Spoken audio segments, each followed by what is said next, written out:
Essa mulher, conhecida por ser a filha de Pablo Escobar, o líder do cartel de Medellín, teve uma vida marcada pela sombra de seu pai e pelos desafios que surgiram após seu fim. Por incrível que pareça, ela não é a única filha de traficante a enfrentar o peso de um nome famoso, como, por exemplo, Sandra Ávila Beltrán, que também cresceu imersa no mundo do narcotráfico e, mais tarde, assumiu um papel no comando da distribuição de substâncias ilícitas.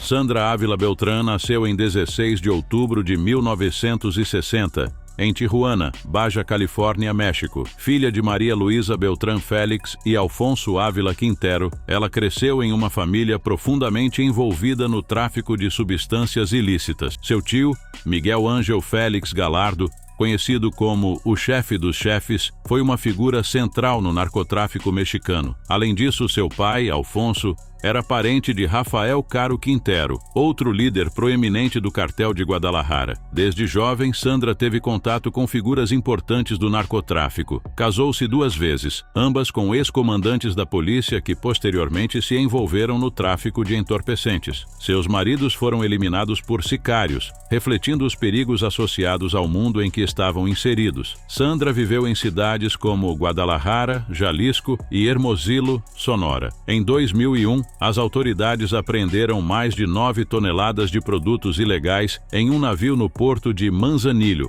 Colima, carga que foi rastreada até ela e seu parceiro, Juan Diego Espinosa Ramírez, conhecido como El Tigre. Essa operação mostrou sua importância como elo entre o cartel de Sinaloa, no México, e o cartel Norte del Valle, na Colômbia. Em 28 de setembro de 2007, Sandra foi presa sob acusações de crime organizado e conspiração para o tráfico de substâncias ilícitas. Durante seu interrogatório, descreveu-se como uma dona de casa que complementava a renda com a venda de roupas e imóveis. Após um período detida no México, foi extraditada para os Estados Unidos em 10 de agosto de 2012, enfrentando acusações adicionais. Embora tenha sido absolvida de algumas acusações de tráfico, foi considerada culpada por apoiar financeiramente indivíduos ligados ao narcotráfico, resultando em uma sentença de 70 meses. Após cumprir 7 anos de prisão, foi libertada em 7 de fevereiro de 2015. Hoje, Sandra trabalha na Fundação Ave Fênix e faz diversas entrevistas onde conta a sua história. Lucia Riina nasceu no dia 11 de abril de 1980, na Sicília, Itália, filha mais nova de Salvatore Totò. Riina, chefe da Cosa Nostra, ela cresceu em um ambiente marcado pela influência de seu pai. Durante a infância e adolescência, viveu sob forte vigilância policial, pois Salvatore esteve foragido por 24 anos antes de ser preso em 1993. Durante esse período, Lúcia estudou contabilidade e teve uma vida discreta. A prisão do mafioso alterou completamente a rotina da família. Lúcia soube da paternidade apenas após a captura do chefe da Cosa Nostra, pois ele havia mantido a identidade da filha em sigilo. A partir de então, conviveu com as repercussões das ações de seu pai, condenado a 26 prisões perpétuas por inúmeras execuções, incluindo os atentados que vitimaram os juízes Giovanni Falcone e Paolo Borsellino. Em 2017, Salvatore perdeu a vida aos 87 anos, enquanto cumpria pena na prisão.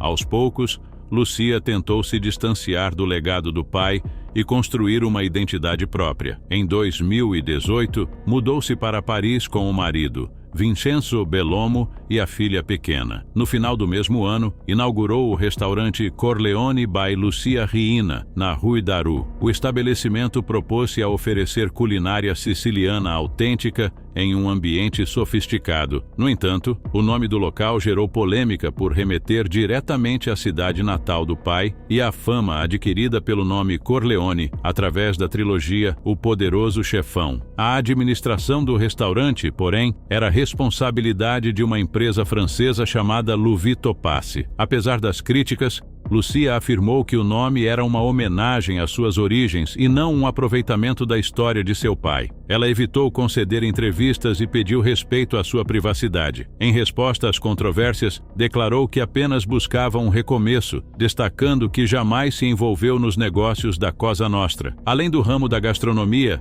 Lucia é pintora. Desde sua chegada à capital francesa, utilizou o espaço do restaurante para expor e vender suas obras. Antes de se mudar, sentia-se marginalizada em Corleone e desejava uma vida longe das influências do passado. Apesar das tentativas de se desvincular da imagem do pai, o sobrenome e as ligações familiares continuam a gerar interesse e debates públicos.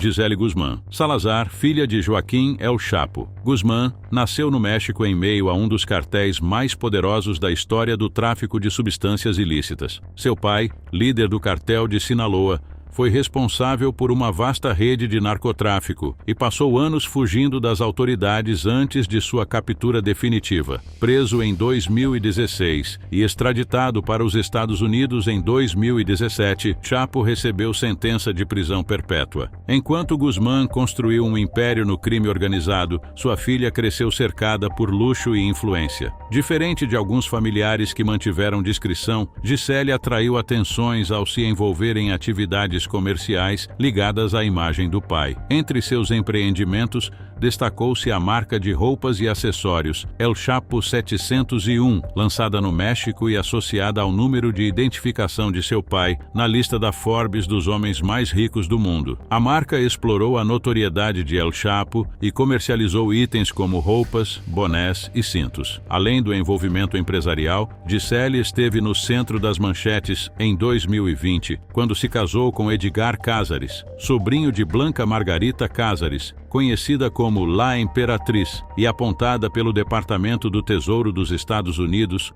como operadora financeira do cartel de Sinaloa. A cerimônia ocorreu na Catedral de Culiacán, cidade sede da organização criminosa, e contou com forte esquema de segurança. O evento luxuoso reuniu membros da alta sociedade do narcotráfico. A herdeira de El Chapo também ficou conhecida por sua atuação em projetos assistenciais. Durante a pandemia, foi divulgado que sua empresa participou da distribuição de cestas básicas e produtos de higiene para comunidades carentes. As ações foram interpretadas como uma tentativa de fortalecer a influência do cartel junto à população, prática comum entre líderes do narcotráfico no México, já que alguns produtos estavam com o rosto do seu pai estampado. Apesar da notoriedade, as atividades de Gisele Guzmán levantaram suspeitas das autoridades, que monitoram seus negócios e conexões. Em 2012, uma mulher identificada como Alejandrina Gisele Guzmán foi detida nos Estados Unidos ao tentar cruzar a fronteira com documentos falsos, alegando ser filha de El Chapo. A identidade e o verdadeiro envolvimento da filha do traficante nesses casos geram dúvidas e continuam sendo investigados.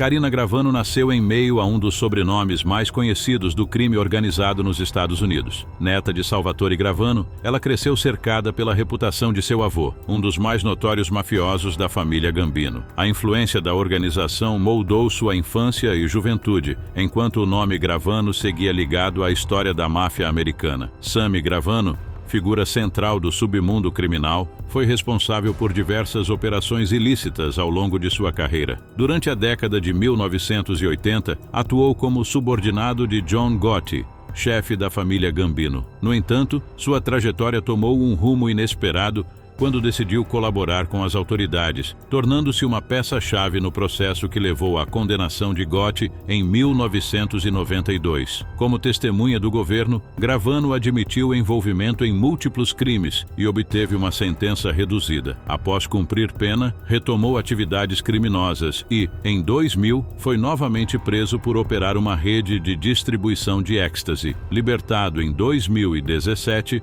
voltou a ganhar notoriedade ao participar de produções televisivas sobre sua vida. Enquanto o avô enfrentava processos e condenações, Karina Gravano buscava construir sua identidade longe das acusações que marcaram sua família. Criada em um ambiente onde o passado do clã era conhecido, ela se destacou na mídia ao integrar o elenco do reality show Mob Wives. A produção abordava o impacto do crime organizado na vida de descendentes de mafiosos, trazendo à tona debates sobre o legado de figuras como Sammy Gravano. Após sua participação no programa, Karina continuou explorando sua relação com a história da família ao aparecer na série Families of the Mafia. O documentário acompanhou a dinâmica de diversos herdeiros da máfia. A exibição do programa gerou reações mistas, com parte do público criticando a exposição da história criminosa dos Gravano na televisão. Apesar da conexão com um dos mais conhecidos delatores da máfia, Karina Gravano manteve distância de atividades ilícitas. Seu envolvimento com a mídia permitiu que narrasse sua experiência como descendente de um homem que marcou a história do crime nos Estados Unidos. Linda Scarpa, filha de Gregory Scarpa, cresceu em um ambiente marcado pela influência da máfia. Seu pai, conhecido como The Grim Reaper, Gregory Scarpa, foi um dos principais criminosos da família Colombo, envolvido em inúmeras execuções e crimes organizados. Durante décadas, ele operou dentro da Cosa Nostra, ao mesmo tempo em que colaborava secretamente com o FBI. Sua vida foi repleta de violência e traições, culminando em seu fim em 1994 devido a complicações de saúde enquanto cumpria pena na prisão. Linda viveu sob o peso da reputação do pai. Desde cedo, teve acesso ao mundo do crime, testemunhando as operações e os perigos que cercavam sua família. Durante os anos em que Gregory Scarpa esteve ativo, sua casa era um local de reuniões e decisões que afetavam o submundo do crime em Nova York. Mesmo com essa origem, Linda seguiu um caminho distinto. Ela se afastou da estrutura criminosa e buscou construir sua própria identidade. Ela participou de entrevistas e programas que exploraram sua história. Através desses relatos, ela revelou as dificuldades de se desvincular do passado, os desafios de viver sob constante vigilância e o impacto emocional de ter um pai envolvido em atividades ilegais. Anos depois do fim do pai, Linda Scarpa decidiu compartilhar sua perspectiva sobre a vida que teve, lançando o livro The Mafia Hitman's Daughter. A obra revelou detalhes inéditos sobre sua infância, os segredos do pai e o impacto de crescer em meio ao crime organizado. O livro ofereceu um olhar interno sobre a máfia, demonstrando as consequências de viver nesse ambiente.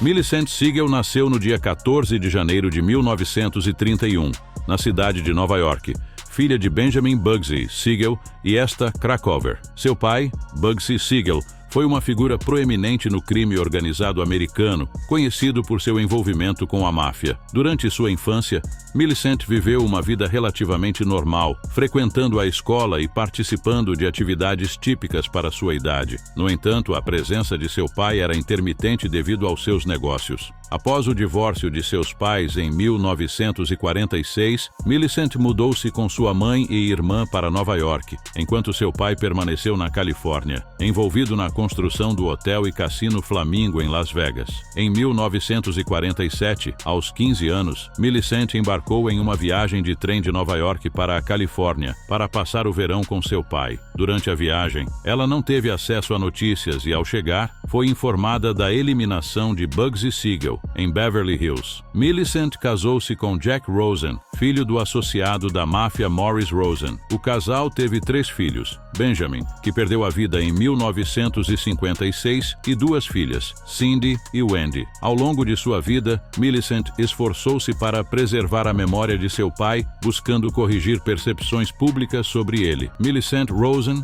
perdeu a vida em 17 de novembro de 2017, aos 86 anos em Las Vegas. Ela foi sepultada no Woodlawn Cemetery, na mesma cidade, completando um ciclo que a conectava ao legado de seu pai na região. Victoria Gotti nasceu em 27 de novembro de 1962, em Brooklyn, Nova York. Filha de John Gotti, chefe da família criminosa Gambino, e de Victoria de Giorgio Gotti, cuja herança italiana e russa moldou parte de sua identidade familiar. Ela cresceu em Howard Beach, um bairro de classe média em Nova York, em uma casa de 2 andares com seus 4 irmãos e uma irmã mais velha. Sua infância, embora marcada pela presença de um pai poderoso e infame, seguiu o ritmo de uma vida familiar aparentemente comum. A relação de Victoria com seu pai, John Gotti, foi fortemente influenciada pela notoriedade dele como chefe de uma das famílias mafiosas mais influentes dos Estados Unidos. John Gotti, conhecido por sua habilidade em evitar condenações, especialmente após ser absolvido da eliminação de Paul Castellano, tornou-se um ícone do crime organizado. Ele também era uma figura complexa, sendo descrito como carismático e implacável. Sua vida e carreira criminosa, no entanto, tiveram um impacto significativo na família, incluindo Victoria, que viveu sob a constante sombra do nome Gotti. Com o tempo, Victoria Gotti construiu sua própria identidade, afastando-se da imagem de filha de mafioso para se tornar uma figura pública por direito próprio. Inicialmente, ela seguiu uma carreira no jornalismo, trabalhando como colunista e repórter na estação em Nova York. Porém, foi em 1995 que ela deu início à sua carreira como escritora, com o lançamento de seu primeiro livro, Women and Mitral Valve Prolapse, uma obra inspirada em sua luta pessoal contra o prolapse da válvula mitral. A partir desse momento, ela publicou diversos outros livros consolidando sua posição como autora. Em 2004, Victoria Gotti entrou no mundo da televisão, estrelando o reality show Growing Up Gotti. A série focava em sua vida cotidiana, com destaque para seus 3 filhos e o impacto de sua herança familiar. Em 2019, Victoria Gotti foi protagonista do documentário Victoria Gotti, My Father's Daughter, que abordou sua relação com o pai, a vida na máfia e as repercussões que o legado de John Gotti teve sobre ela. Em sua vida pessoal, Victoria casou-se com Agnello Carmine e eles tiveram 3 filhos. No entanto, a relação deteriorou-se e em 2003, Victoria pediu o divórcio, alegando abandono construtivo. Em 2009, o ex-marido, então preso, perdeu a casa que havia sido parte do acordo de divórcio devido à execução de uma execução hipotecária e Gotti enfrentou dificuldades financeiras relacionadas à propriedade. Manuela Escobar nasceu no dia 25 de maio de 1984, em Medellín, Colômbia, filha de Pablo Escobar, o infame líder do cartel de Medellín, e de Maria Victoria Henao. Ela cresceu no epicentro de uma das operações de narcotráfico mais poderosas e violentas da história. Manuela teve uma vida inicial de luxos incomparáveis, vivendo em mansões e cercada de extravagâncias, enquanto o império de seu pai controlava boa parte das substâncias ilícitas que chegavam aos Estados Unidos. O cartel de Medellín foi uma das organizações criminosas mais poderosas da década de 80, com Pablo Escobar no comando. Durante esse período, Escobar foi responsável por introduzir entorpecentes de forma massiva no mercado norte-americano, o que lhe conferiu uma fortuna avaliada em bilhões de dólares. Essa riqueza proporcionou a Manuela uma vida de excessos, mas também trouxe uma crescente preocupação com a segurança. A família Escobar viveu sob constante ameaça, sendo alvo de inúmeras investidas do governo colombiano e das forças de segurança, além da rivalidade com outros cartéis e organizações criminosas. Em 1993, quando Manuela tinha apenas 9 anos, a vida de sua família mudou drasticamente. Pablo Escobar foi atacado em uma operação policial, o que resultou no desmoronamento de seu império. O fim de Escobar deu início a um período de perseguições e lutas jurídicas para sua família. Sua mãe, Maria Victoria Henao, foi alvo de acusações e passou um tempo em prisão domiciliar, enquanto Manuela e seu irmão, Juan Pablo, foram forçados a viver longe dos holofotes. Após o fim de Pablo, Manuela foi afastada da mídia, vivendo uma vida relativamente silenciosa, contrastando com a imagem pública de seu pai, que era amplamente conhecido. À medida que crescia, Manuela se distanciou cada vez mais das figuras relacionadas ao narcotráfico. No entanto, o peso do legado de seu pai a seguiu, e até hoje é um tema delicado. Ela nunca buscou fama ou notoriedade, e seu nome permaneceu fora dos tabloides por muitos anos. Sandra Lansky nasceu em 1936, filha de Meyer Lansky, um dos mais conhecidos e influentes chefes do crime organizado nos Estados Unidos. Meyer Lansky, muitas vezes descrito como o cérebro financeiro por trás de grandes operações de jogo e lavagem de dinheiro, teve um papel fundamental no desenvolvimento do crime organizado no país durante a primeira metade do século XX. A vida de Sandra, no entanto, foi muito diferente da violência e dos crimes que marcaram a trajetória de seu pai. Ao longo de sua infância, ela foi protegida das atividades ilícitas de Lansky e viveu em um ambiente mais fechado e controlado. Meyer Lansky, embora imerso no mundo do crime, sempre fez questão de proteger sua família das consequências de suas ações. Ele foi descrito por sua filha como um homem que a tratava com muito carinho e a mimava, algo que contrastava com sua imagem pública de impiedoso chefe do crime. Sandra cresceu em um contexto de luxo, mas também em um ambiente marcado pela constante vigilância, já que seu pai estava envolvido em atividades criminosas de grande escala. Durante esse período, ela viveu em Miami e Nova York, desfrutando de uma vida privilegiada, longe das complicações diretas do império do crime de seu pai. Meyer Lansky fez parte do círculo interno de figuras como Charles Lucky, Luciano e Frank Costello, e sua influência no submundo do crime se estendeu por décadas. Sua habilidade em administrar e expandir operações de jogo lhe conferiu uma fortuna considerável, mas também atraiu a atenção das autoridades federais. Sandra, no entanto, foi poupada dos aspectos mais brutais dessa vida. Seu pai, embora envolvido em atividades ilegais, sempre buscou manter sua família distante dos perigos diretos associados a esses negócios. Após o fim de seu pai, em 1983, a vida de Sandra mudou.